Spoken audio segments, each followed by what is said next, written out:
Sinar matahari dipercaya memiliki beragam manfaat bagi kesehatan. Namun cuaca yang panas beberapa hari ini sering sekali dikeluhkan dan membuat tidak nyaman. Lantas, adakah dampak bagi kesehatan kulit akibat gelombang panas ini? Dan bagaimana tips untuk menjaga kesehatan kulit dalam menghadapi gelombang panas yang sedang terjadi ini? Simak pemaparan Dr. Arini Widodo, spesialis kulit dan kelamin di segmen kali ini. Selamat menyaksikan. Kulit dapat menyebabkan berbagai respons terhadap gelombang panas, misalnya berkeringat. Nah, jadi kalau terdapat banyak gelombang panas, tentunya kita menjadi lebih banyak berkeringat. Sehingga ini meningkatkan prevalensi terjadinya biang keringat pada kulit kita. Kemudian kulit juga dapat memberikan respons akan aktifnya kelenjar minyak di kulit kita. Sehingga pada beberapa orang yang tipe kulitnya acne prone tentunya akan lebih mudah terjadi jerawat.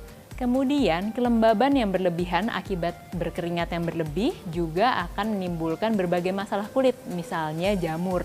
Kenapa? Karena jamur sangat suka tempat yang lembab. Secara umum, suhu yang panas dan gelombang panas juga dapat mengubah pola dan dinamika penyakit. Misalnya, pemanasan global dapat membuat kita krisis air. Dan krisis air bersih tentunya dapat menyebabkan berbagai masalah kulit. Misalnya, higien yang buruk dapat meningkatkan prevalensi infeksi bakteri dan infeksi jamur dan infeksi lainnya. Kemudian penyakit-penyakit yang biasanya kita temukan di daerah tropis tidak menutup kemungkinan dapat kita temukan di daerah lain yang non-tropis akibat pemanasan global. Kemudian secara umum, pemanasan global ini dapat meningkatkan intensitas sinar UV, di mana 1 derajat Celcius peningkatan suhu akan meningkatkan 2% intensitas sinar UV.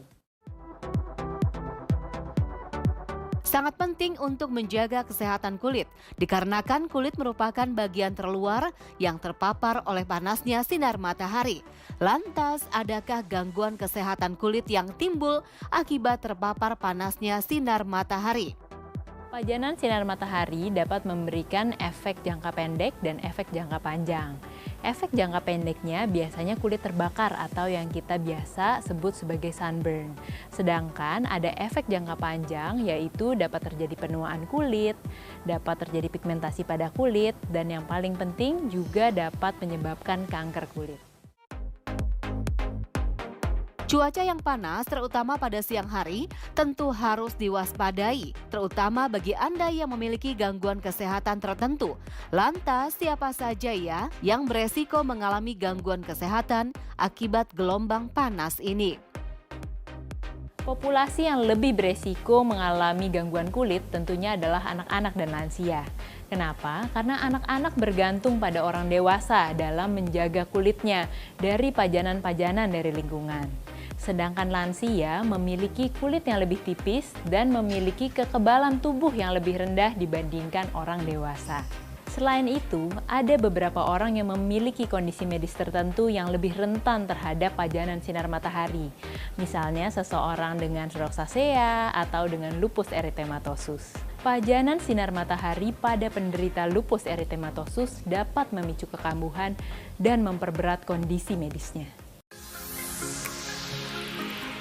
Setelah seharian beraktivitas, mandi merupakan hal yang harus dilakukan, terlebih saat gelombang panas yang saat ini terjadi. Tahukah Anda, tidak hanya membuat badan menjadi segar, setelah mandi, suasana hati pun menjadi happy. Namun benarkah, setelah terpapar panasnya matahari, tidak dianjurkan untuk langsung mandi? Kalau dalam konteks sunburn atau kulit pasca terbakar sinar matahari, sebenarnya membasuh kulit dengan air dingin merupakan pilihan yang tepat. Kenapa? Karena air dingin dapat membantu untuk meredakan kulit yang pasca terbakar sinar matahari dan membantu untuk menenangkan kulit. Namun apabila fokusnya ingin mendinginkan diri dari suhu yang terlalu panas, sebenarnya air yang terlalu dingin itu tidak tepat. Sebaiknya kita mandi dengan suhu air yang biasa, yaitu sekitar 33 derajat Celcius. Karena air yang terlalu dingin justru akan membuat pembuluh darah pada kulit menjadi semakin ciut, sehingga pembuluh darah tersebut tidak bisa membantu kulit kita untuk melepaskan panas yang berlebih pada tubuh kita. Alhasil, setelah mandi justru kita akan lebih mudah merasa cepat panas lagi. agar kulit Anda tetap sehat selama gelombang panas ini? Yuk kita simak tips dari Dr. Arini berikut ini. Beberapa tips untuk menjaga kesehatan kulit adalah pertama, kita menghindari sinar matahari saat UV indeksnya terlalu tinggi, seperti jam 10 pagi sampai jam 2 siang. Kemudian kita dapat menghindari sinar matahari juga dengan menggunakan tabir surya dengan minimal SPF 30 dan broad spectrum, yaitu dapat menangkal sinar UVA juga. Kemudian kita dapat menggunakan yang namanya physical protection, yaitu proteksi fisik terhadap sinar matahari, seperti menggunakan pakaian dengan lengan panjang, kemudian memakai topi dan memakai kacamata. Kemudian apabila kita berkeringat, kita harus segera seka keringat kita dan kita mengganti baju. Dan yang tidak kalah penting, kita harus selalu menjaga hygiene agar terhindar dari infeksi kulit. Saya Dr. Arini Widodo, spesialis kulit dan kelamin untuk Hidup Sehat Plus.